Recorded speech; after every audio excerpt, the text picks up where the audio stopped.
ابھی کچھ دن قبل ٹوبہ ٹیک سنگھ سے ایک مولانا کا مجھے فون آیا اور پوچھنے لگے کہ رسول اکرم صلی اللہ علیہ وسلم کا سایہ تھا یا آپ کا سایہ نہیں تھا۔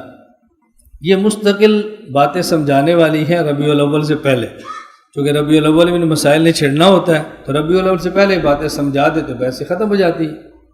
نے کہا جی رسول اکرم صلی اللہ علیہ وسلم کا سایہ تھا یا سایہ نہیں تھا؟ میں نے کہا تھا بھی اور نہیں بھی تھا۔ مجھے کہتا یہ کیا تھا بھی اور نہیں بھی تھا؟ میں نے ویسے ان سے کہا کہ مولانا آپ مسئلہ جو پوچھ رہے ہیں تو آپ ٹوبہ سے سرگودہ آ جائیں، 3 دن کا کورس کر لیں، 3 دن کا نہیں تو اسی مسئلے کی تحقیق کے لیے آ جائیں تاکہ آپ کا ذوق بن جائے۔ لوگ تیاری کرتے ہیں اور جب آپ کو مسئلہ پوچھتا ہے تو آپ ہمیں فون کر دیتے ہیں۔ آپ کتنے فون کریں گے؟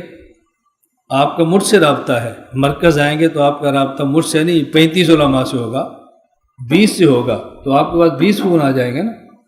خیر یہ بات آپ بھی اچھی طرح سمجھ لیں کہ رسول اکرم صلی اللہ علیہ وسلم کے سائے مبارک کے بارے میں روایات 2 قسم کی ہیں۔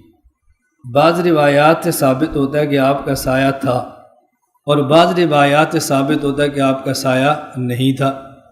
ان دونوں روایات کو، دونوں قسم کی روایات کو جمع کرنے کا سب سے آسان اسلوب، سب سے آسان طریق یہ ہے کہ رسول اکرم صلی اللہ علیہ وسلم کے بعض خصائص تھے، خصوصیات تھی، معجزات تھے۔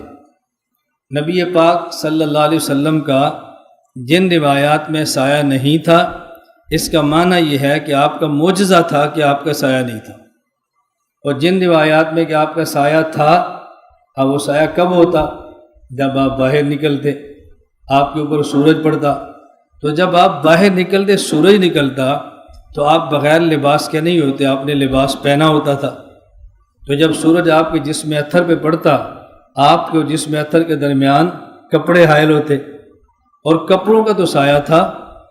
اس لیے جن روایات میں کہ سایہ نہیں تھا، اس کا معنی کہ آپ کا معجزہ تھا، اور جن روایات میں تھا کہ آپ کا سایہ تھا، اس کا معنی یہ تھا کہ آپ جس اطہر پر جو کپڑے تھے اس کی وجہ سے سایہ بھی تھا۔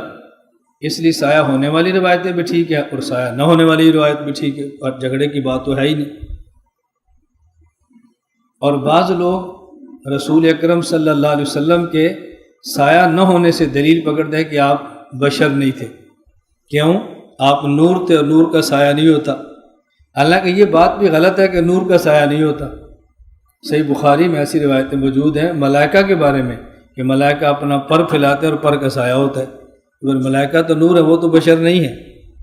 حدیث پاک میں ہے کہ سبعۃ یظلھم اللہ فی ظلہ یوم لا ظل الا ظلہ، اللہ قیامت کے دن 7 قسم کے بندوں کو اپنا سایہ نصیب فرمائیں گے جب اس کے علاوہ کوئی اور سایہ نہیں ہوگا۔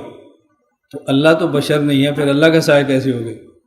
اب سایہ کیسے ہے وہ اللہ کی شان کے لائق ہے۔ متشابہات میں سے ہم اس میں بحث نہیں کرتے، ہم اتنی بات ثابت کرنا چاہتے ہیں کہ فرشتے نور ہیں، سایہ پھر بھی ثابت ہے، اللہ کی ذات نور ہے اور اس حدیث میں سایہ ہے۔ وہ متشابہات میں کیسے ہم اس پہ کوئی بات نہیں کرتے۔ اتنی بات میں عرض کر رہا ہوں کہ سایہ نہ ہونے سے یہ دلیل پکڑنا کہ بشر ہے، یہ بنیاد بالکل غلط ہے۔ میری آپ گزارش سماعت آ رہی؟ خیر یہ تو مسئلہ چلا اس بات پر کہ نور اور ظلمات کا ذکر آیا۔